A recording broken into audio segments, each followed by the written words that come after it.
Bienvenidos a este estreno del podcast de SADE Misiones. Quien les habla, Belén Silva, presidente de la Sociedad Argentina de Escritores Filial Misiones, hablando en nombre de toda la comisión directiva, deseando que todos ustedes se encuentren muy bien, contándoles de nuestras ganas de seguir trabajando dentro de las limitaciones con las que nos encontramos ahora con la llegada de esta pandemia, este COVID-19, que vino a cambiar nuestra forma de trabajar, nuestra dinámica laboral, y es por eso que incursionamos en nuevos métodos. El podcast era algo pendiente y qué mejor momento que realizarlo ahora para seguir trabajando en la difusión y en estimular a todos los escritores, socios, amigos, escritores de todo el mundo, ya que vamos a estar con este podcast a través de YouTube.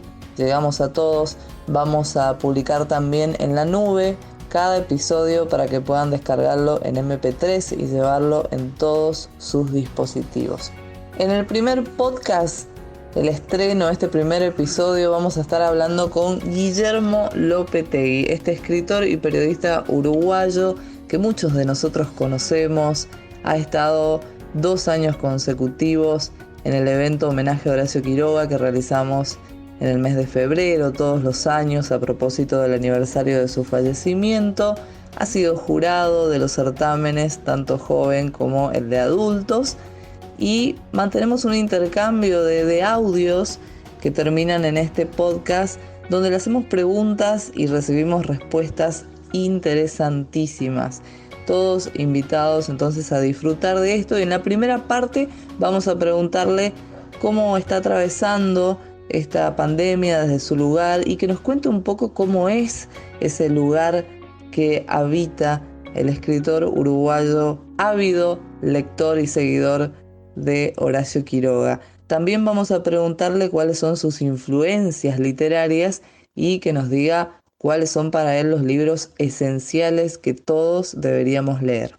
Bien, para iniciar este podcast, este primer episodio, queremos preguntarle a nuestro entrevistado, a Guillermo Lopetegui, cómo es el lugar donde vive y cómo está atravesando este aislamiento social obligatorio, qué es lo que se percibe en la gente, en los medios, cómo es vivir desde su lugar esta cuarentena.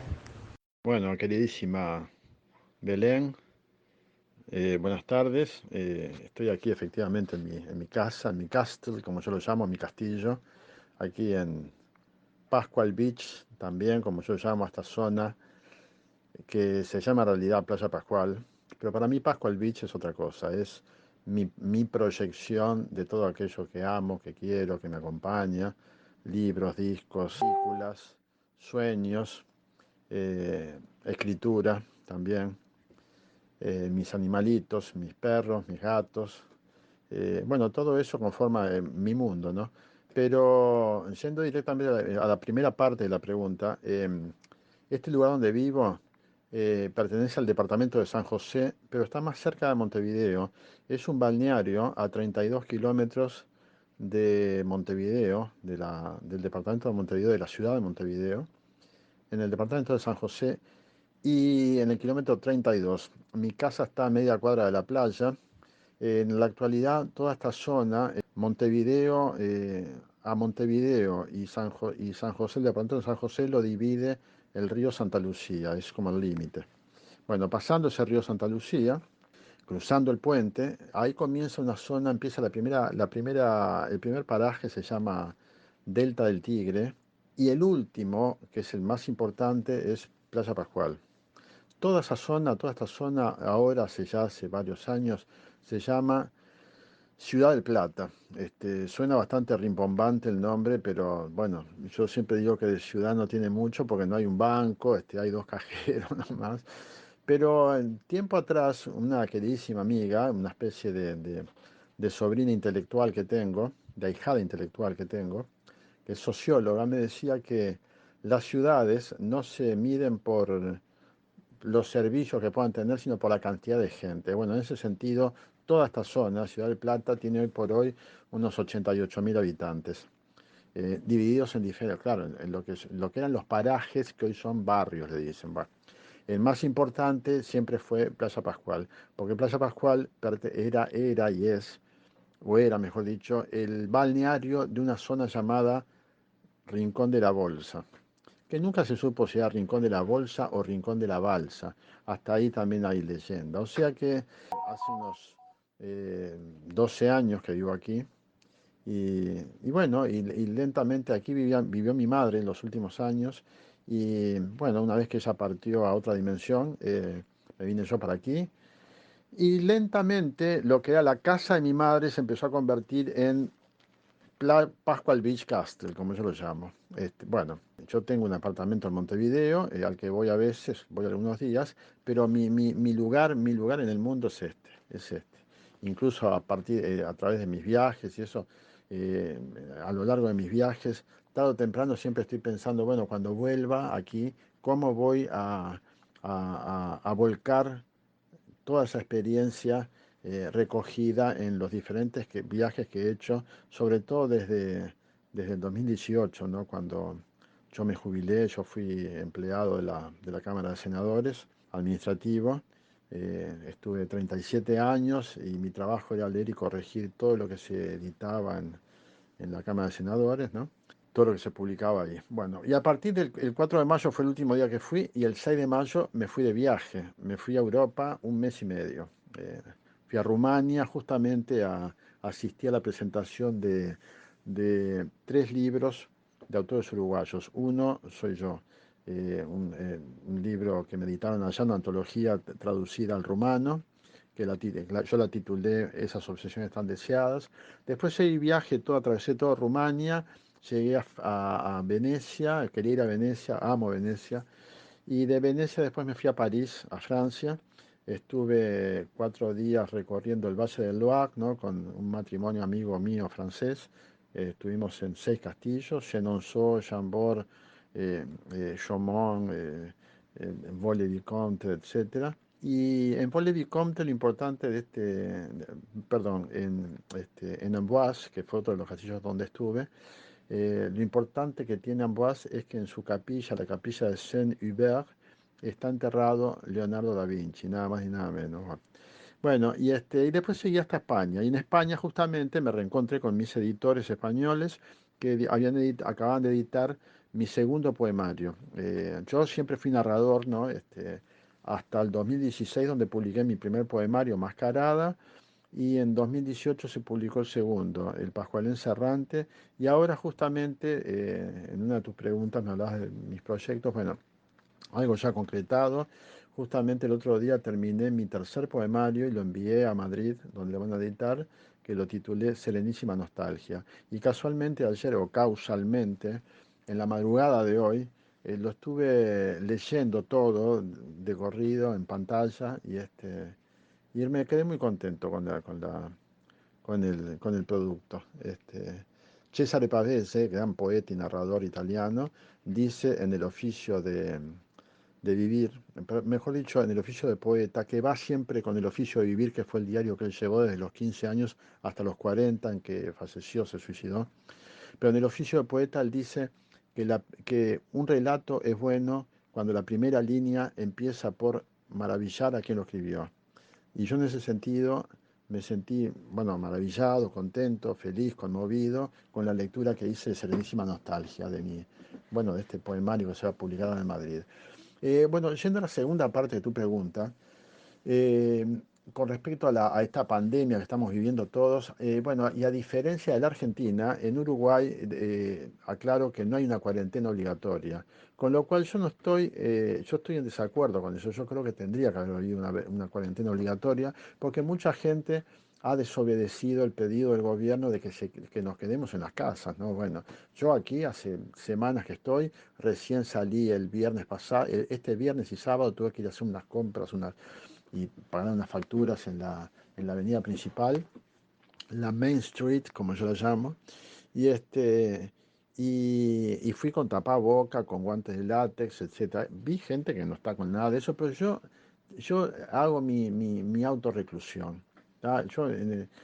Incluso más.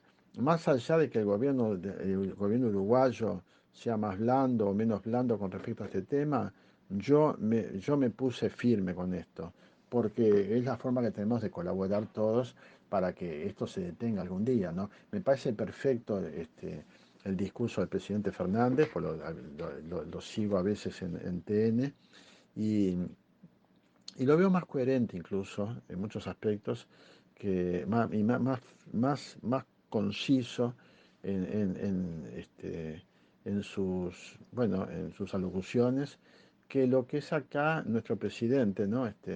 Incluso más, hay ciertas incoherencias. Las digo así porque, y eso yo voté al actual presidente, al doctor Lacalle Pou, y con algunos aspectos no estoy en acuerdo, estoy totalmente en desacuerdo, ¿no? Por ejemplo, que el 13 de abril se habilite, por ejemplo, la construcción, que los empleados de la construcción vuelvan a trabajar. Bueno, y eso ya implica todo un movimiento, ¿no? De ómnibus, porque el empleado de la construcción, el obrero, no va en taxi, ni va en auto propio generalmente, ¿no? Bueno, y esto va a crear toda yo creo que va a crear una suerte de confusión, ¿no? Y de preocupación por parte de esa gente que está en su casa y que se mantiene recluida, como es mi caso y como es el caso de muchos más.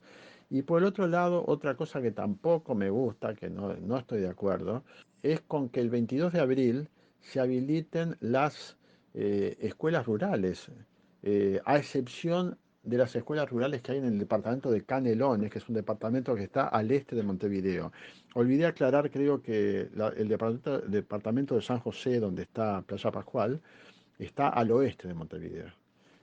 Al oeste. Y bueno, como dije, Playa Pascual a 32 kilómetros. Estamos más cerca de Montevideo. Somos, en términos franceses, seríamos como la banlieue de Montevideo, o sea, los alrededores de Montevideo.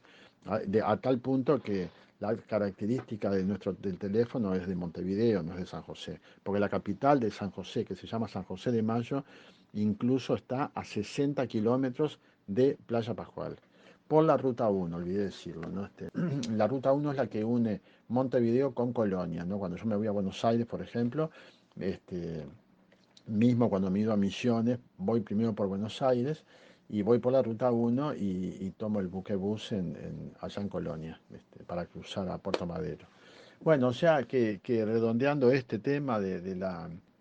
aquí hay criterios un tanto diferentes a lo que son los criterios que se están llevando en Argentina, donde tengo entendido incluso que provincias como Mendoza cerró todas sus fronteras, o sea, se aisló, se autoaisló, y creo que otras provincias también, ¿no? Se está prohibiendo la circulación, y lo cual me parece bien, porque bueno, es la forma que tenemos de- de- de cuidarnos, ¿no? El otro día estaba escuchando el discurso de- de Alberto Fernández diciendo que, bueno, pidiéndole a la gente que, bueno, que siga así, que, que, que siga en su casa, porque todavía incluso no ha pasado el momento peor, ¿no?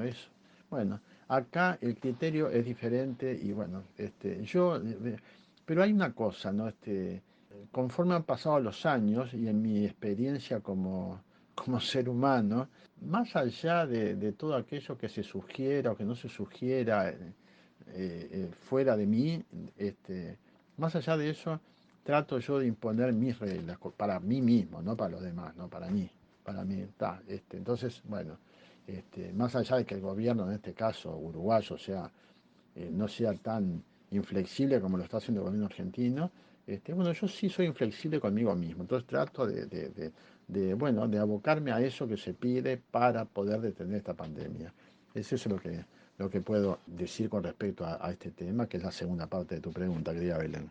Y para seguir sabiendo más de vos, Guillermo, queremos conocer tus influencias literarias. ¿Cuál dirías que es tu estilo y los libros que consideras esenciales que todos deberíamos leer? Mis influencias, por un lado fue el amor y por el otro lado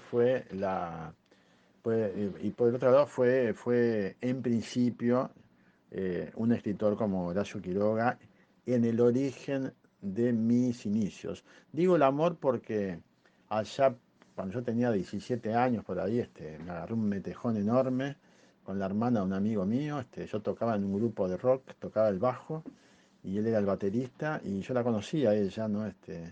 y quedé impactado, quedé así, encantado de la vida, o sea, me despertó todo el romanticismo, bueno, me devolvió incluso, ella nunca lo supo, ¿no? Nunca supo, yo estuve enamoradísimo de ella, pero en alguna medida me devolvió a mis fuentes culturales, ¿no? Me devolvió a, a lo que eran las tradiciones culturales que me inculcaron, que me inculcó mi familia, ¿no? Y así fue que volví a escuchar música clásica, volví a la ópera. Yo me crié en un ambiente de ópera, mi madre era cantante, ¿no? Y mi padre, si bien era militar, era un fanático de la ópera y creó un grupo de artistas líricos en donde yo de niño canté en la ópera Tosca, hice de Pastorcito, que es en el tercer acto de Tosca, de Giacomo Puccini, ¿no? Bueno, ópera que bueno, que cuando se normalice todo van a estrenar este año en el Teatro Colón de Buenos Aires. Bueno, no, lo que ocurre es que justamente a raíz de todo ese romance, yo siempre leí, siempre de niño me leían y después empecé a leer yo, pero las ganas de escribir, eso me empezó después que leí a Quiroga, que descubrí a Horacio Quiroga y que lo descubrí en una charla con un amigo, un querido amigo, estábamos hablando de autores de terror. Yo ya leí autores, ¿no? A Edgar Allan Poe, a Dostoyevsky, etcétera, pero tuvimos una charla bastante prolongada con un queridísimo amigo, que seguimos la amistad hasta hoy, es como una hermandad que tenemos, él vive en San Pablo ahora, y me acuerdo que en un momento dado, hablando de autores, él menciona a Horacio Quiroga. Y yo el Horacio Quiroga que tenía, que conocía, era el Horacio Quiroga que estudié en tercer año de escuela, que causalmente yo ese tercer año lo hice en la Escuela República Argentina. Por eso sé el himno argentino que me encanta, lo amo, me encanta. Bueno, aparte de amar otras tantas cosas, ¿no? de Argentina. Bueno, la cosa es que yo en la República Argentina tuve contacto con cuentos de la selva, a tal punto que yo creía que Horacio Quiroga era un escritor argentino. Y y no me llamó tanto la atención ahí. O sea, sí me impresionaron cuentos como La abeja aragana, La tortuga gigante, ¿no? Pero después perdí contacto con Quiroga hasta esa noche en mi casa, en la casa de mi madre, no es de mis padres, en donde en una charla larga con este amigo, él menciona a Horacio Quiroga. Le digo, pero Horacio Quiroga es un autor de cuentos para niños. No, aparte de eso, Quiroga es un señor escritor que tiene un libro que te recomiendo, dice que es Cuentos de amor, de locura y de muerte. Bueno, me lo compré el libro y quedé impactado. Fue la misma, ya era la época esa en la que ya había, ya esa chica de la cual yo me había agarrado un metejón brutal, ya había pasado, me había quedado, ¿no? Todo aquello, ¿no? Y empecé a leer a Quiroga. Empecé con Cuentos de amor, de locura y de muerte, seguí con otros libros de él posteriores, pero después fui para atrás, fui al primer libro, a Los arrecifes de coral, que es el único libro que Horacio Quiroga publicó en Montevideo en 1901, y es el único libro que contiene cuentos y poemas. Quiroga no era un buen poeta. Sin embargo, en esos momentos de mi vida de hiperromanticismo, me encantaron los poemas de Quiroga, lo quería emular, bueno. Y así fue que empecé a escribir poemas. Pero después un buen día, de los poemas, pasé a los cuentos. Entonces, en ese sentido, mi primera influencia es Horacio Quiroga. O sea, Horacio Quiroga fue el que me despertó a mí el deseo de querer volcar en en la creación literaria, todo aquel caos que yo tenía interno y que necesitaba la forma de la literatura, ¿no? Bueno, ese fue Horacio Quiroga. Posteriormente, si bien, bueno, Quiroga ya es uno de mis padres espirituales, ¿no? Como digo yo, mis padres literarios, ¿no? Y fue el primero. Pero posteriormente descubrí muchos otros autores, pero destaco dos en particular porque fueron los que me señalaron otros rumbos que eh, me hicieron acercarme cada vez más a mí mismo. Uno fue Francis Scott Fitzgerald, el autor del Gran Gatsby, y el otro es Marcel Proust. Bueno, y por supuesto que hubo otros autores por ahí, incluso autores uruguayos, uno que famoso, Enrique Strázulas, que falleció hace unos años, terminó siendo jefe mío, Enrique Strázulas, en el desaparecido diario El Día, que tenía un suplemento que se llamaba La Semana, En ese suplemento yo hice reseñas literarias y mi jefe era Enrique Strázulas. Yo siempre dije que el día que descubrí a Enrique Strázulas, que agarré un libro de unos escaparates en una librería y encuentro Las Claraboyas, un libro de cuentos, empiezo a hojearlo y me encantó. Y yo siempre digo que Enrique Strázulas fue el autor uruguayo que a mí me sacó de la totalitarización que había ejercido Horacio Quiroga en mi vida a lo largo de 5 años. Bueno, aparte Quiroga, por supuesto que fue el yo creo que cualquier quiroguiano, me considero un quiroguiano, siempre quiere emular a Quiroga, ¿no? Así fue como yo a los 21 años me quise ir a Misiones, fue en el 1976 la primera vez que quise lanzarme a la aventura yo solo e irme a Misiones y le pedí a mi padre, justamente Quiroga nació en Salto, ¿no? El 31 de diciembre de 1878, y mi abuela paterna era salteña, o sea, tengo primas, etcétera, en Salto, y un día le pedí a mi padre, por favor, que me llevara a Salto, aprovechando una Semana Santa, justamente como ahora, aprovechando una Semana Santa mi idea era de Salto cruzar a Concordia y después agarrar la ruta 12 a la aventura, ¿no? Por supuesto, ¿no? A lo que fuera. Yo ya, dentro de todo ese romanticismo, idealización, etcétera, yo un poco más que me iba a encontrar con Horacio Quiroga, con Ana María Sires, con María Elena Bravo, con todo. Bueno, llegué a Salto y, lamentablemente, vino el golpe de Estado en Argentina. 1976, se cerraron las fronteras y no pude pasar. Chau, una frustración tremenda.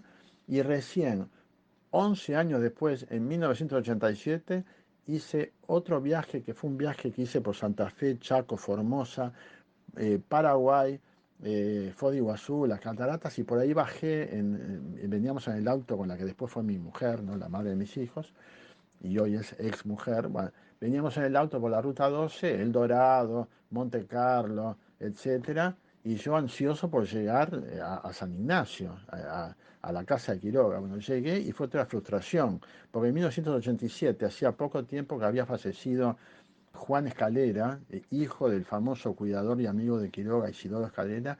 Bueno, Juan Escalera había muerto, que era el cuidador, habían robado de todo y el muchacho que estaba ahí encargado bueno, de eso que había quedado, de lo que hoy es la Casa Museo Horacio Quiroga, que nada que ver, hoy es un lujo, no entendía nada, lo pusieron ahí como un poco para cuidar, pero no tenía ni idea de nada, y para mí fue una frustración espantosa, sí, fue una cosa horrible. Por eso, el año pasado, en 2019, en febrero, invitado por la entonces comisión directiva de SADE, ¿no? que tenía al frente a Aníbal Silvero, eh, vuelvo a Misiones y bueno, vuelvo con todos los honores, ¿no? Porque fui invitado a dar una charla en Posadas, otra en San Ignacio y otra en Puerto Iguazú. Y bueno, yo hacía poco tiempo que había publicado La aventura quiroguiana, una navegación vital y literaria, que es el ensayo que dedico a Horacio Quiroga, que ganó el Premio Nacional de Literatura en la categoría Ensayo Inédito en 2016. Bueno, y se publicó un año después, en diciembre de 2017. Quiroga me devolvió a Misiones y cierto, yo me siento una especie de misionero espiritual ahora, ya hace tiempo, ¿no? Hace tiempo, y esto lo volví a sentir este año cuando volví a ir. Y bueno, me sentí honrado, tanto el año pasado como este. Bueno, pero decía, tengo muchos autores, pero bueno, el primero es Horacio Quiroga, después menciono haciendo un compendio, ¿no? De autores, ¿no? A F. Scott Fitzgerald, que recomiendo leer El Gran Gatsby, y Marcel Proust, que Marcel Proust para mí, bueno, también hizo un monumento literario así importantísimo, es una referencia de la literatura del siglo XX, de la literatura de todos los tiempos, que es En busca del tiempo perdido, que son 7 tomos, pero yo recomiendo leerlo, como también recomiendo leer a Jorge Luis Borges y a Julio Cortázar. De Cortázar yo diría, si hubiera que leer 2 libros de Cortázar, yo diría Rayuela y Todos los fuegos el fuego.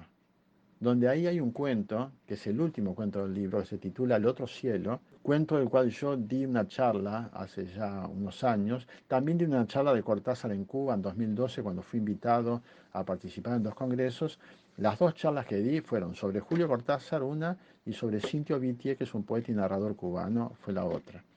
Pero yo diría, el otro cielo tiene la particularidad de que es un cuento, bueno, hay muchos cuentos de Cortázar que trabajan con el tiempo, pero este lo que tiene de muy bueno es que transcurre entre la Galería Güemes en Buenos Aires y la Galerie Vivienne en París. Allá por 1989 yo volví a París por segunda vez. Bueno, pero en el 87 fui a... Yo me equivoqué hoy, 10 años después de mi frustrado viaje a Misiones, que terminó en Salto, fui a París, 1980, volví a Misiones en 1986, que fue un viaje igualmente frustrado.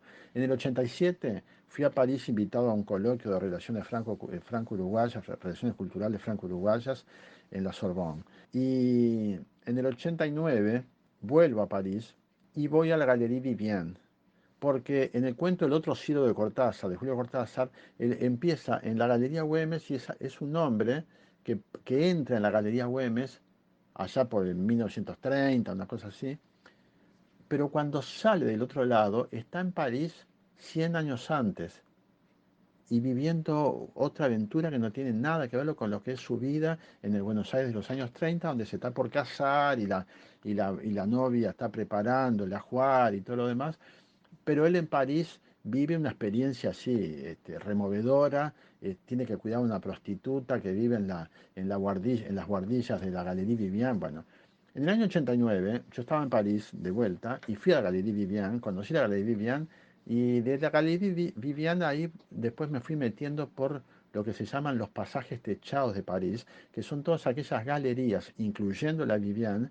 que fueron construidas en el siglo XVIII. Yo hacía 22 años que no iba a Buenos Aires, 22 años. El mismo año, 1989, vuelvo al Uruguay y allá por noviembre del 89, yo era jefe de página de un diario, del diario Lea de Montevideo, jefe de la página Artes y Letras, y me invitan a Buenos Aires a un vernissage con una retrospectiva de obras de la pintora uruguaya Rosa Acle, que fue la única pintora alumna que tuvo el maestro Joaquín Torres García, que es, bueno, es una celebridad para el Uruguay y para el mundo de la plástica, el creador del constructivismo, ¿no? Bueno, entonces voy a Buenos Aires después de 22 años y para mí era como ir a otro mundo, porque aparte no tenía ni idea de por dónde entrar, qué hacer. Bueno, llego a Buenos Aires, bueno, asisto a ese vernissage y me invitan a quedarme 5 días porque el vernissage era en el edificio, en el entonces edificio sede de la Embajada Uruguaya en Buenos Aires, en Las Heras y Ayacucho. Y bueno, me quedo unos días ahí, me invitan, y ahí me acordé que estaba, bueno, yo decía el pasaje Güemes, que es como figura en el cuento, que hoy es Galería Güemes, y me voy a la Galería Güemes, y me meto en la Galería Güemes y quedé fascinado, porque bueno, pues de alguna forma llevé a la vida cotidiana un cuento, viví un cuento que empezó en la Galería Vivienne en febrero de 1989 y sigue en noviembre del 89 en Buenos Aires atrás del pasaje Güemes, de la hoy Galería Güemes, ¿no? Entonces, claro, sentí eso que tiene la literatura, ¿no? Cómo el poder de la palabra escrita, ¿no? El poder de la ficción, cómo nos lleva a crearnos nuestros propios mundos, ¿no? Y fue lo que me pasó a mí, ¿no? Y es lo que me pasa cuando escribo, ¿no? También.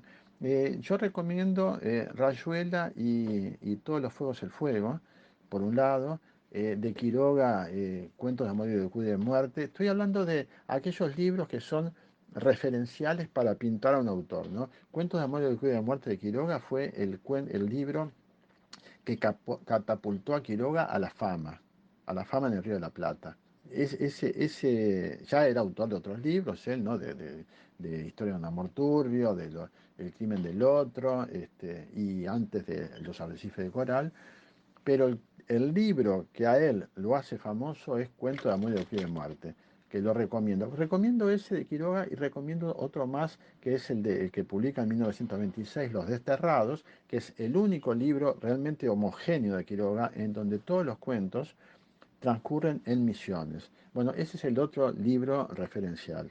Yo diría, Cuento de medio de muerte, que presenta, nos muestra a ese Quiroga versátil, ¿no? Fantástico en los cuentos de ciudad y realista en los cuentos de monte, ¿no? Que son los cuentos ambientados en Misiones. Y por el otro lado, Los Desterrados. Es el único libro realmente homogéneo de Quiroga donde todos los cuentos transcurren en Misiones. Bueno, de Scott Fitzgerald, eh, sugiero que se lea El Gran Gatsby, que es la obra maestra de Scott Fitzgerald, más allá de todo lo demás que tiene, ¿no? Y de Marcel Proust, ni que hablar de En busca del tiempo perdido, ¿no? Yo creo que hay autores difíciles, hay autores extensos en la vida, y por ahí nos llega uno en particular. A mí me llegó Marcel Proust, y Marcel Proust a mí realmente me deslumbró, y es uno de mis referencias. No me llegó, por ejemplo, el Ulises de James Joyce, no lo leí nunca y no creo que en esta reencarnación lo vaya a leer, pero sí me llegó Marcel Proust. Así como a otros les llegó James Joyce, por ejemplo, ¿no? Bueno, eh, pero después recomiendo otro libro que no es de ficción, pero que habla sobre la ficción, que es de un gran autor norteamericano, un gran crítico norteamericano, que también otro de mis padres literarios, que se llama Harold Bloom. Harold Bloom falleció el año pasado. Harold Bloom tiene varios libros, él fue catedrático en Harvard y director del Departamento de Literatura Inglesa, y es un fanático y un profundo estudioso de William Shakespeare. Y él dice que, que toda la literatura occidental le debe algo a Shakespeare. Bueno, a partir de ese concepto que él tiene, él entre otros libros, escribió uno que para mí es también referencial, que se titula El Canon Occidental. Lo editó Anagrama en español. El Canon Occidental es un libro en el cual él elige a los 26 autores occidentales, 26 escritores occidentales, con centro en Shakespeare, con Dante antes que Shakespeare y con todos los demás autores que vienen después de Shakespeare. Bueno, él elige 26 autores para demostrar, para decir, bueno, señores, así se escribe. Esta es la literatura canónica. Bueno, así como están los 4 evangelios canónicos, bueno, hoy que estamos en este domingo de resurrección, bueno, también existe para Bloom una literatura canónica. Por supuesto está Marcel Proust, Chaucer, Shakespeare, hay Cervantes, por supuesto, en literatura española, e incluso él dice que en la literatura latinoamericana van a quedar, eh, hace como una premonición, ¿no? Dice que en el tiempo van a quedar 2 grandes autores, Jorge Luis Borges y Pablo Neruda. Y menciona también a Alejo Carpentier. Por supuesto que Borges es otra referencia, ¿no? Aparte, esos son mis padres literarios, esos son los que me fueron señalando rumbos. Lo único que puedo decir de mi estilo, o recordando tal vez críticas de mis libros, críticas que se han hecho de mis libros, ¿no? Que se han publicado en diferentes épocas, es que en alguna medida soy un autor, se diría que barroco o neobarroco, si bien siempre estoy en proceso de cambio, yo creo que o sea, cuando digo barroco, quiero decir que en la narrativa son muy descriptivos, por ejemplo, ¿no? Nunca escribí teatro y no creo que haya escrito teatro, sin embargo, los guiones de cine sí me gustan. Y hace tiempo que tengo un proyecto ahí de un guión cinematográfico, hace años, pero es un proyecto del cual no voy a hablar mucho ahora porque tampoco lo tengo ahí en ciernes, pero tiene características épicas, ¿no? Históricas. Pero, por ejemplo, teatro nunca escribí. Si bien he leído teatro, ¿no? Pero en materia de narrativa, en lo que es mi narrativa, veo que mi poesía ahora, por ejemplo, también se corresponde con la narrativa, porque la narrativa también tuvo, antes de que publicara ningún poemario, mi narrativa también tenía y tiene pasajes poéticos. Yo creo que en cada libro, en cada nuevo libro, voy descubriendo algo más de mi estilo, que puede ser ese estilo medio un poco barroco, y donde el romanticismo y el idealismo están muy presentes también. Y eso se refleja tanto en mi narrativa como en mi poesía, ¿no? Además, con algunas constantes como son mi amor a la música, por ejemplo, ¿no? La música está presente no solamente como tema, sino como estructura también, ¿no? Bueno, en estos momentos estoy trabajando bueno, en realidad voy a retomar un trabajo con un libro de cuentos, con un próximo libro de cuentos que se titula Viejos Pactos Nuevos. Y por el otro lado voy a seguir reescribiendo mi hasta ahora única novela, que se titula Oceánida, y que es una novela muy especial porque es una novela que me viene acompañando desde toda mi vida. Esos son los proyectos que tengo ahora. Se van sumando otros también, ¿no? Por supuesto. A veces por ahí, al igual que lo que me ocurre con la literatura, con las lecturas, yo por ejemplo ahora estoy leyendo una novela y una biografía y un libro de poesía al mismo tiempo, ¿no? O sea, alterno, ¿no? Un día leo un poco de uno, otro día otro. Estoy leyendo El ruido del tiempo de Dmitri Shostakovich, por un lado, sobre la vida de Shostakovich, que fue un gran músico soviético, pero muy limitado por lo que era en esa época la dictadura stalinista, ¿no? El ruido del tiempo lo escribió Julian Barnes, un gran narrador inglés. Estoy leyendo también la autobiografía de Morrissey, que Morrissey fue el líder cantante del grupo de Smiths, el grupo inglés de Smiths. Y estoy leyendo además la obra poética completa de Octavio Paz, que la conseguí en un solo tomo, que son como 700 y pico de páginas, donde están todos los libros de Octavio Paz. Y estoy leyendo poesía también, o sea, alterno, así. O sea que yo recomiendo Horacio Quiroga, F. Scott Fitzgerald, Marcel Proust, Harold Bloom. De Horacio Quiroga, dos libros, Cuento de amigo que de muerte y Los Desterrados. De F. Scott Fitzgerald, El Gran Gatsby y algunos de los libros de cuentos de Fitzgerald, ¿no? Por ejemplo, el precio era alto, se llama, que son dos tomos. Eh, por ejemplo, ¿no? Pero El Gran Gatsby es lo referencial en Fitzgerald. De Marcel Proust, bueno, En busca del tiempo perdido, ni que hablar, son 7 tomos, ¿no? Yo estuve 2 años y medio leyéndolos. Como libros que a su vez llevan a otros autores, El canon occidental de Harold Bloom, y otro libro que se llama, que es de Gilles Deleuze, que es un famoso semiólogo francés, que se llama Proust y los signos. Y hay otro libro que yo siempre digo que hay dos libros en mi vida que me señalaron caminos, dos libros fundamentales. Uno es de Carl Gustav Jung, yo soy un junguiano total, y Carl Gustav Jung, entre otros libros, escribió El hombre y sus símbolos. Bueno, gracias a ese libro, El hombre y sus símbolos, empecé a saber por qué soy como soy, gracias al hombre y sus símbolos de Carl Gustav Jung. Y Gilles Deleuze escribió Proust y los signos, donde habla de las funciones de la literatura a través de la narrativa de Marcel Proust. Y gracias a ese libro, en donde, entre otras cosas, Gilles Deleuze habla de lo que es la literatura como posibilidad de captar lo no visto, lo esencial de un acontecimiento determinado, de un momento determinado. Bueno, gracias a ese libro yo empecé a saber por qué escribo, por qué soy escritor y cuál es la función al menos de mi literatura. Bueno, esos libros son los que yo recomiendo. De Gilles Deleuze, el Proust y los signos, que es el editor Anagrama también, de Harold Bloom, El canon occidental, de Marcel Proust, En busca del tiempo perdido, de F. Scott Fitzgerald, El gran Gatsby, y de Horacio Quiroga, dos libros, Cuéntame de muerte y Los Desterrados. Todos ellos y algunos otros que están por ahí también, o sea, que tengo varios autores, me influyeron. Y me influyeron también músicos, por supuesto. Y sobre todo hay uno que está encima de todos para mí, que es también como un padre espiritual, que es Gustav Mahler. A través de Mahler, del sinfonismo de Gustav Mahler, yo empecé a ver de otro modo mi literatura. Y Mahler influye muchísimo en mí, como estructura, sobre todo como estructura, ¿no?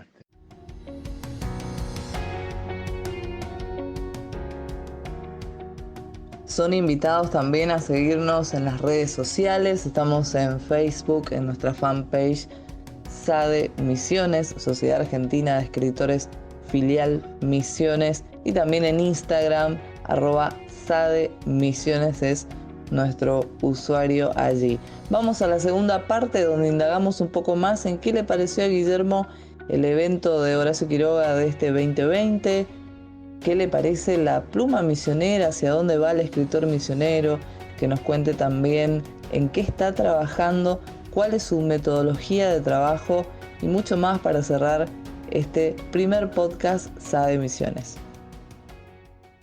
¿Cómo es Guillermo Lopetegui a la hora de escribir? ¿Hay una conducta? ¿Hay determinados horarios donde las musas se manifiestan con más fuerza? ¿Son cosas que vienen en el momento y que terminan en papeles sueltos? ¿Cuál es la dinámica de trabajo de tu pluma? ¿Cuál es la forma? ¿Cómo encarás los proyectos? ¿Haces varios al mismo tiempo o siempre de a uno? Contanos cómo es para vos escribir. Bueno, te diré que lamentablemente no tengo la disciplina esa militar de la que habla Mario Vargas Llosa en un libro muy bueno, que lo recomiendo también, de Luis Hars, Harras, Luis Hars, que se titula Los Nuestros, lo publicó Alfaguara, lo reeditó Alfaguara con un prólogo. Ahí Luis Hars le hace entrevistas a todos los escritores o a la mayor parte de los escritores del llamado boom de los años 60, entre otros a Vargas Llosa. Yo tuve la primera edición de ese libro allá por los años 70, ¿no? Del siglo pasado, en una edición de Sudamericana, ¿no? Una edición rústica, ¿no? Antes de que Sudamericana pasara a pertenecer a Random House. Y realmente, bueno, después ese libro yo lo regalé. Y después lo compré ahora hace un par de años. Me lo trajeron de España, reeditado en Alfaguara. En los nuestros, bueno, yo en aquella época, cuando yo tenía esa edición original, ¿no? De Sudamericana, entre otros autores están Onetti por un lado y Mario Vargas Llosa por el otro, entre otros. Entonces Onetti habla de que para él la inspiración, dice, es como la muerte, tarde o temprano llega. Bueno, Onetti siempre así medio oscuro, ¿no? Para dar sus explicaciones. Mientras que Mario Vargas Llosa dice, yo no creo en la inspiración, para mí escribir es una disciplina militar, me levanto todos los días y escribo determinadas horas, así, un reloj. Por supuesto que yo en esa época, ¿no? Con mis tiernos 20 años, dije, no, qué horrible Vargas Llosa, ¿cómo va a decir esto, ¿no? Qué espantoso, ¿no? Bueno. Yo me quedaba con el juicio de Onetti. Hoy, con mis 64 añitos, considero que la inspiración es fundamental, pero la disciplina también es fundamental. Bueno, la disciplina a mí me viene cada tanto. Eso es como la muerte, tarde o temprano llega, pero llega cuando, con esto quiero decir que yo no tengo mi método de trabajo se da en el momento, ¿no? Pero por supuesto que mi disciplina empieza cuando yo veo que un proyecto literario en el cual me embarqué empieza a cobrar forma. Bueno, ahí sí, no duermo y me quedo escribiendo, o me levanto tempranísimo para seguir. Aparte, con los años empecé a valorar más la luz del día, ¿no? Para escribir. Si bien escribo en la computadora, pero valoro más la luz del día. Pero bueno, como buen librano que soy, justamente como buen librano que soy, toda mi vida ha sido un perseguir el equilibrio. Yo siempre digo que mi teoría es que la mujer de Libra nace con un equilibrio que el hombre de Libra tiene que buscar a lo largo de su vida. Bueno, en mi caso, yo busco ese equilibrio, busco esa disciplina, busco ese orden. Me gusta trabajar en orden, no me gusta el caos tampoco. Eso sí, eso lo mantengo. Me gusta trabajar en orden. Y cuando me embarco ya, cuando algo va cobrando forma, bueno, ahí ya yo me pongo un poco mis horarios. No sé si horarios, llamarlo horario. Me pongo en la tarea de trabajar todos los días, ¿no?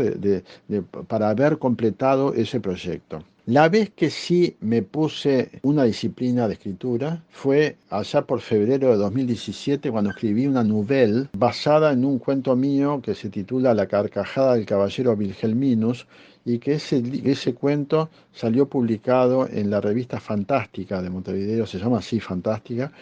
Es un cuento medio fantástico también, ¿no? Donde tiene que ver mucho el encuentro de un hombre, que es el caballero Wilhelminus, con el diablo, ¿no?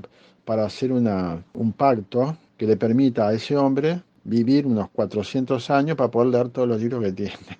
Si no, no le da el tiempo. Bueno, y hay por ahí un personaje que es el nexo entre uno y otro, que es un gato que es el maestro Radomir, que me inspiré en mi gatito Radomiro. Bueno, pero te diría que entonces que, bueno, para esa novela, por ejemplo, sí me impuse una disciplina porque lo presenté, lo quería presentar en un concurso de narrativa fantástica en España. No saqué nada, pero lo que me sirvió fue para ahí sí saber que puedo ponerme una disciplina si quiero, ¿no?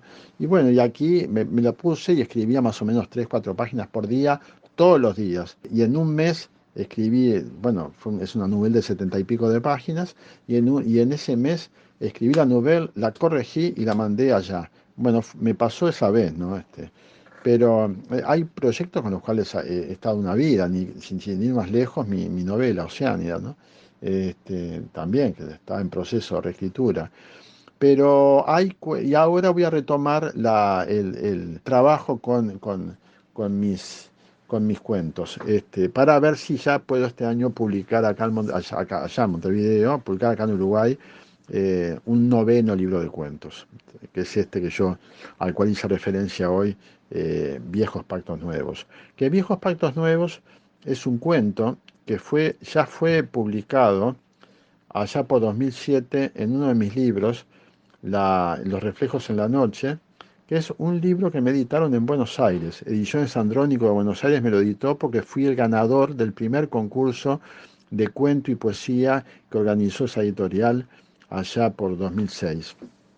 Yo resulté el ganador y como premio era la edición de un libro. Y bueno, y ahí fue yo me presenté con el cuento Fábula después de Hoffman y gané el concurso, gané el primer premio y fui ganador del concurso bueno, el premio era, entre otras cosas, la edición de un libro. Y bueno, y ahí escribí el tercer cuento de ese libro, se titula Viejos Pactos Nuevos, que es el primer cuento del libro que voy a publicar, espero que este año. No bien termine de escribir 2 cuentos que hace tiempo que los tengo ahí, que tengo para resolver el final, nada más, ¿no? Tengo otros proyectos literarios, tengo otros libros de cuentos por ahí, incluso proyectos de cuentos relacionados con una temática especial. Por ejemplo, una idea que tengo, y para lo cual todavía tengo uno de esos cuentos ya está escrito, es sobre cuentos que me inspira la zona aquí, ¿no? Y bueno, por eso le voy a poner los cuentos de Pascual Beach. Van a ser todos cuentos vinculados bueno, con mis impresiones, mis sueños, mis realidades, mis búsquedas, aquí en esta hermosa zona, paradisíaca zona en la que vivo. Pero ya te digo, no tengo un método, no tengo una disciplina, y aparte creo en la inspiración y creo en las musas.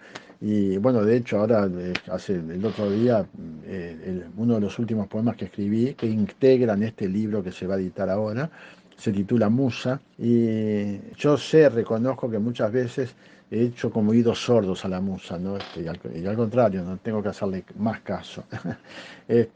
Pero creo que sí, yo creo que acá, en mi labor literaria, hay 2 momentos: la inspiración por un lado y la disciplina por el otro. Y mejor dicho, la inspiración por un lado y ese trabajo que necesariamente me va llevando a una especie de disciplina.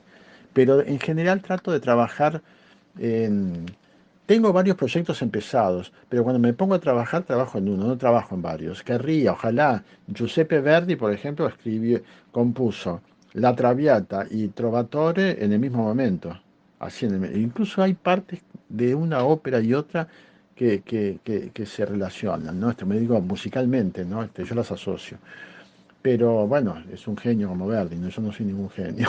Este, pero sí, hay una parte mía de inspiración y otra parte de trabajo, que es la parte más importante, la que se extiende más. La inspiración es un momento, es el motor, ¿no? Es lo que te lleva a decir, bueno, empezás, te largás a escribir y después viene todo lo demás, viene el oficio, viene el trabajo, etcétera. Algunos se ponen horarios. Yo, depende de los proyectos, en algunos me puse horarios y en otros no. Eso es lo que tengo para decir con respecto a mi ritmo de trabajo.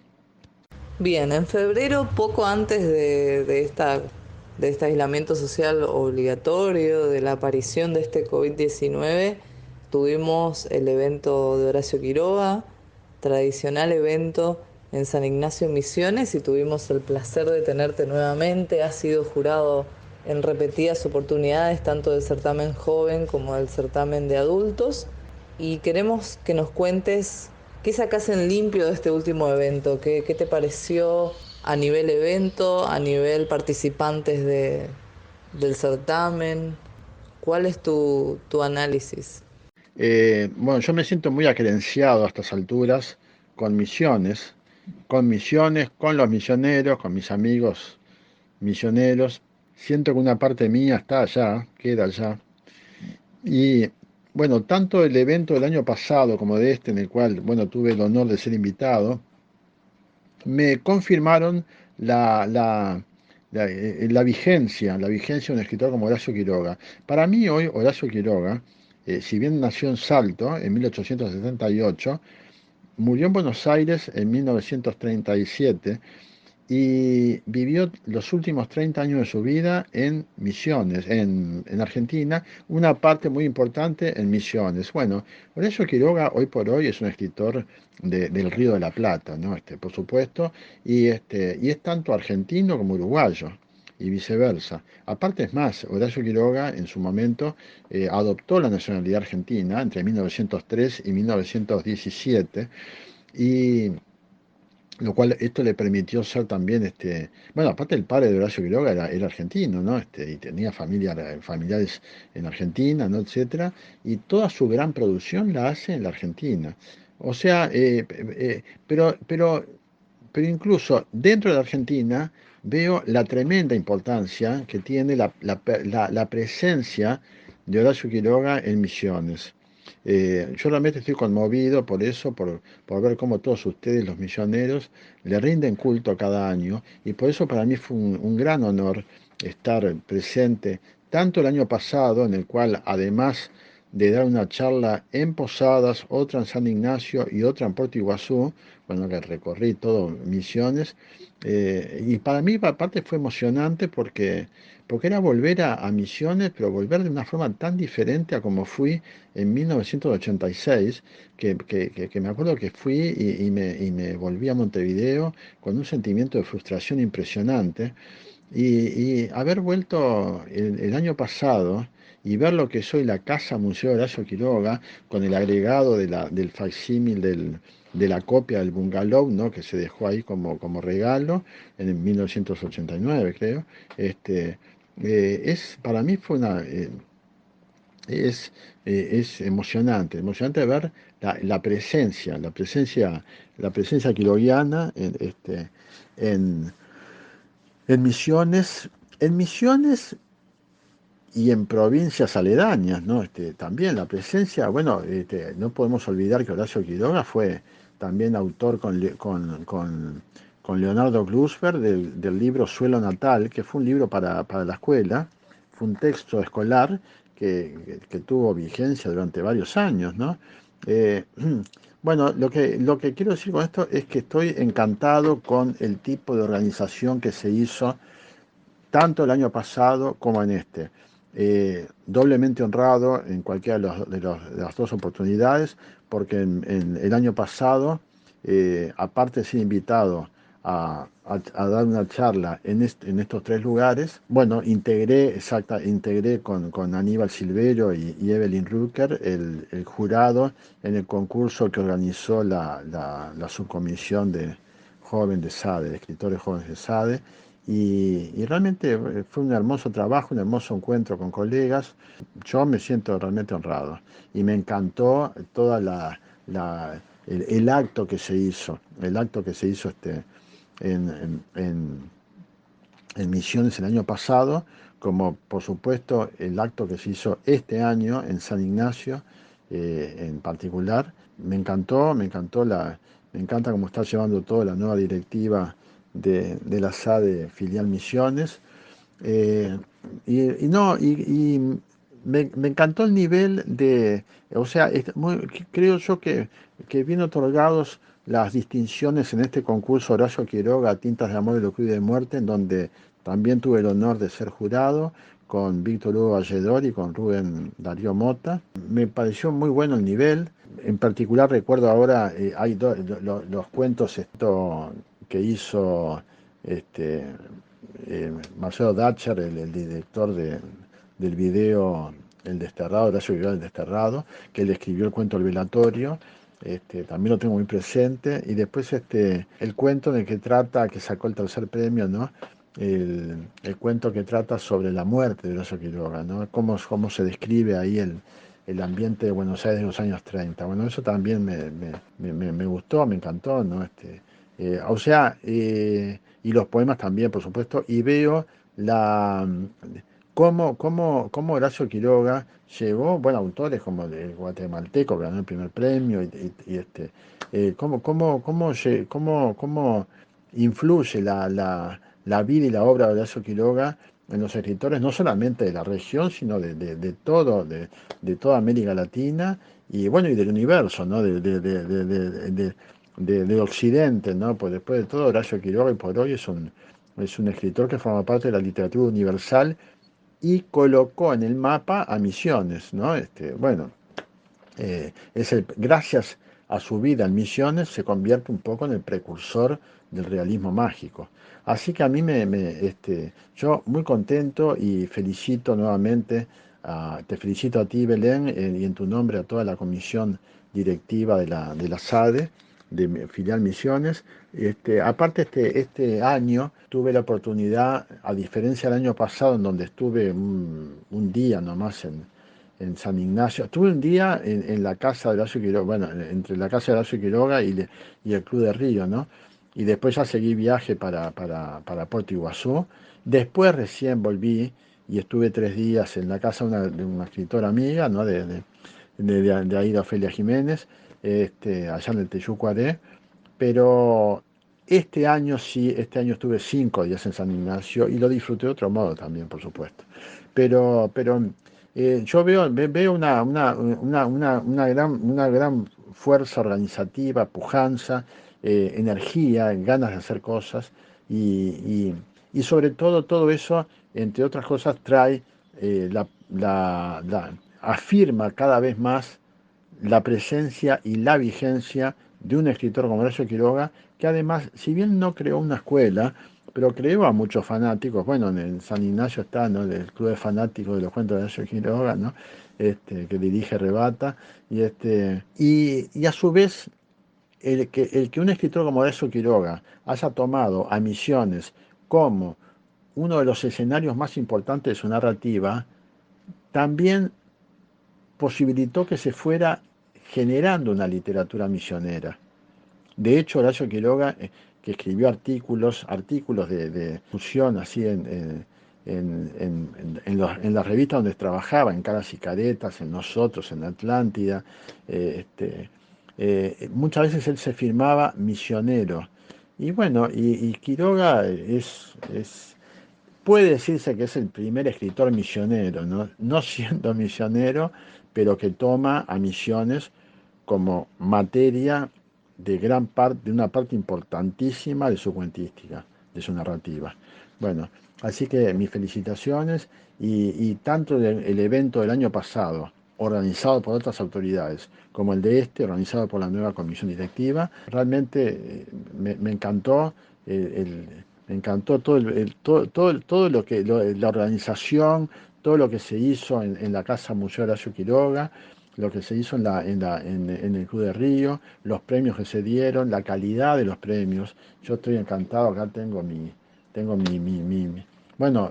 diplomas que los voy a mandar encuadrar y que están allá en el apartamento de Montevideo, pero acá tengo entre mis trofeos, no sé cómo se llama, eh, tengo el platito que da cuenta de mi participación como jurado en este 83º aniversario del fallecimiento de Horacio Quiroga, en el cual, bueno, como digo, tuve el honor de participar nuevamente como jurado del concurso y también, bueno, leyendo un cuento, ¿no? Y disfrutando de la amistad y del cariño de todos estos amigos, hermanos, misioneros que tengo, entre los que te cuento en primer lugar, queridísima Belén. Nosotros aquí ya te consideramos un poco bastante misionero y has leído muchísimo de la producción de los habitantes de la Tierra Colorada. Si tuvieras que definir cómo escribe el misionero, hacia dónde va en su literatura, ¿qué nos contestás? Bueno, muy buena pregunta esta. ¿Hacia dónde va el autor misionero? Es cierto, sí, yo he leído, no voy a mencionar ahora a ninguno en particular, pero sí voy a decir que en el autor misionero, y que incluso lo vi en, en algunas obras, en los concursos, ¿no? Tanto el año pasado como de gente, el año pasado, por ejemplo, quien ganó el primer premio en el concurso de cuentos de narrativa joven, ahí del concurso que organizó la subcomisión de jóvenes escritores de la SADE, era una muchacha, recuerdo, de Misiones, ¿no? No recuerdo el nombre ahora la ciudad, que es un nombre propio, bueno, son todos nombres propios, ¿no? Bueno, y llamó la atención, sí, y me llama la atención siempre en la literatura misionera, la impronta del paisaje. El paisaje tiene muchísimo que ver. Yo creo que se puede hablar. Hay una literatura, pero también dentro de la literatura se pueden hacer divisiones o se pueden crear categorías. eh, y creo que hay una literatura misionera, que hoy lo decía, ¿no? Eh, Horacio Quiroga, que crea toda una tradición literaria misionera. Es el primero en volverse a un entorno subtropical, ¿no? Formado por el monte y el río, ¿no?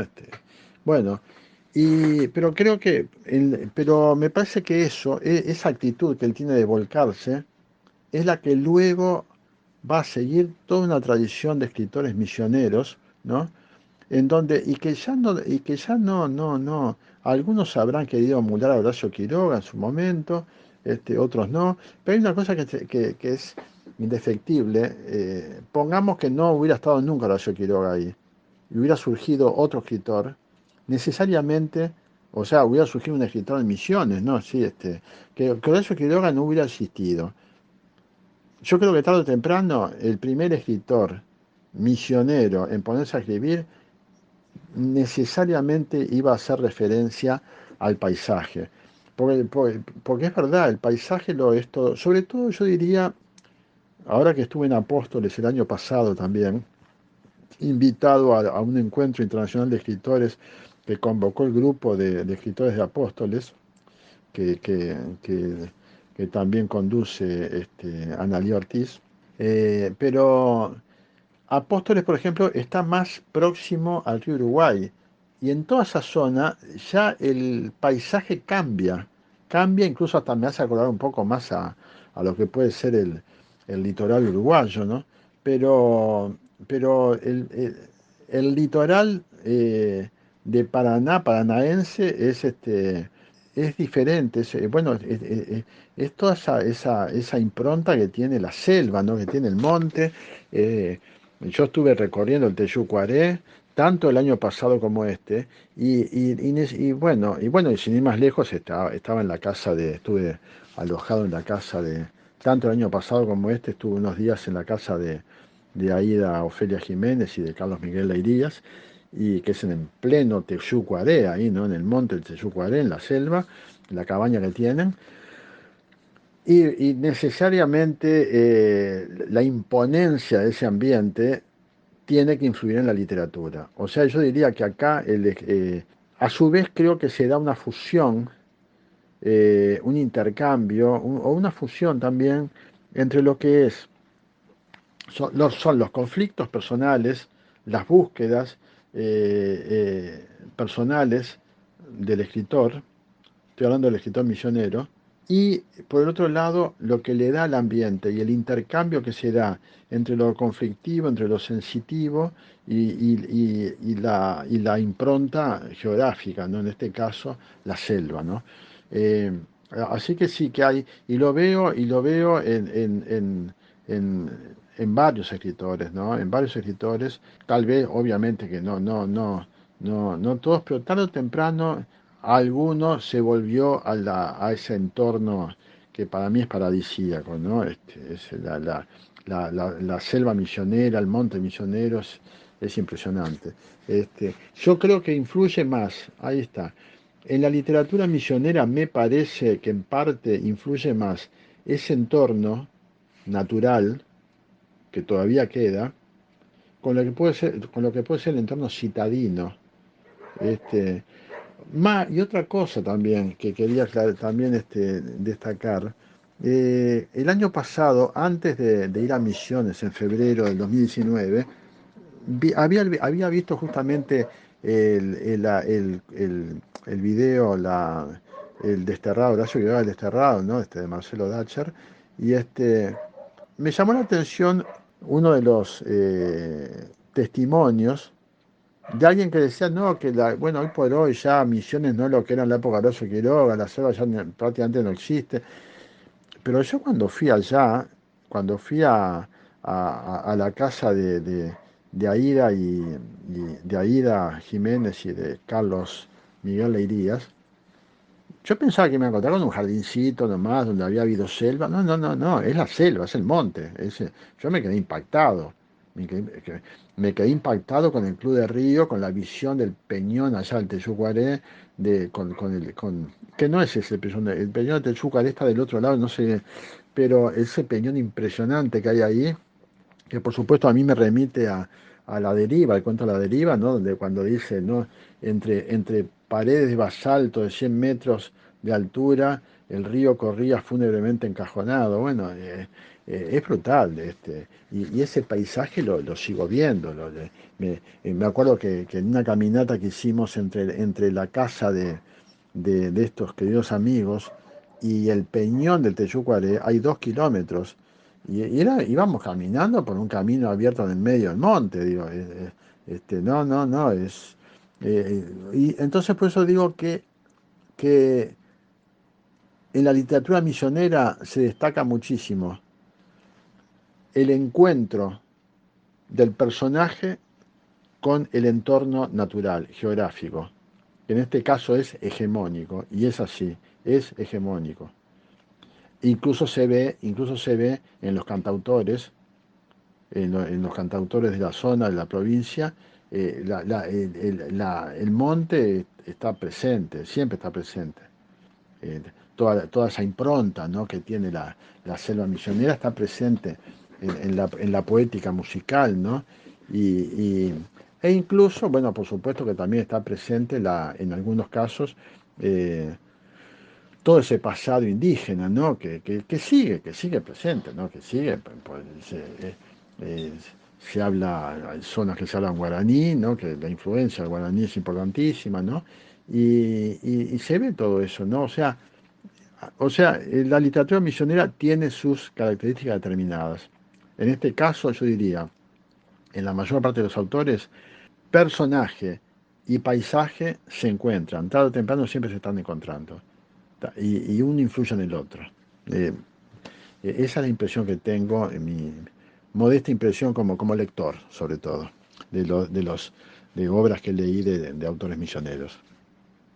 Bien, Guillermo, para finalizar queremos pedirte que nos cuentes dónde encontramos tus obras literarias, dónde te encontramos en las redes sociales, para estar al tanto de lo que haces, para que los que no te conocen puedan informarse más sobre tu pluma, sobre tu actividad y también que nos cuentes en qué estás trabajando actualmente y si es que se viene algún libro nuevo, nos des un pequeño adelanto. Bueno, mis libros, en principio, algunos se encuentran todavía en algunas librerías de Montevideo. En general, yo he editado en editoriales que no hacen distribución por ejemplo, a la Argentina, ¿no? Los libros que han llegado a la Argentina, bueno, sí hay un libro que se editó en Argentina, ¿no? Y yo no sé después cómo siguió eso, que es Los reflejos en la noche. En 2007 se editó ese libro en Argentina y se editó en Montevideo La esperanza y sus sombras. Son mis dos últimos libros de cuentos hasta ahora y bueno, y este año voy a retomar la edición. Te decía que tengo un libro ahí en ciernes, que prácticamente están todos los cuentos. Me quedan dos que tengo que resolver, que se titula Viejos Pactos Nuevos. El cuento Viejos Pactos Nuevos ya está en el libro Los Reflejos en la Noche, editado en Buenos Aires. Y bueno, en las redes lo que yo recomiendo es que busquen Guillermo Lopetegui Espacio de Letras o Letras Uruguay mejor dicho. Letras Uruguay es un espacio muy bueno que creó un compatriota, donde están la mayor parte de los escritores uruguayos por orden alfabético. Bueno, ahí, si buscan Lopetegui y Guillermo, ahí hay muchas obras mías para leer así, online, ¿no? Por ejemplo, ¿no?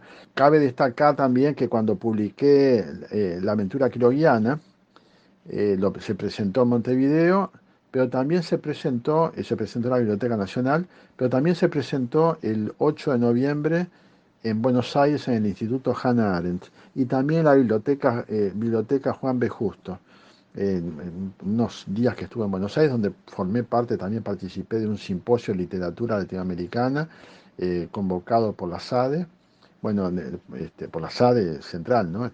Bueno, y bueno, ya digo, algunos libros míos están, sobre todo Mascarada, que es mi primer poemario, La Esperanza y su sombra, que es mi último libro de cuentos hasta ahora, están en las librerías de Montevideo. Pero está ese sitio que se llama Letras Uruguay, que es muy bueno, en donde se entra, se escribe ahí se googlea, ¿no? Letras Uruguay y aparece la página donde aparecen narradores, poetas, etcétera, y ahí hay muchas obras mías. También se puede poner Guillermo Lopetegui en Google y aparece mucha cosa. Y también hay un blogspot que hay un blog que no lo hice, yo no lo hacía una colega, que es Guillermo Lopetegui Blogspot, bueno, así, se escribe Guillermo Lopetegui Blogspot, y ahí hay mucha cosa mía también, ¿no? Que se tendría que actualizar eso, porque en realidad lo hacía ella, después lo dejó de hacer, y tendría que haberlo seguido yo, en todo caso, haberlo hecho yo.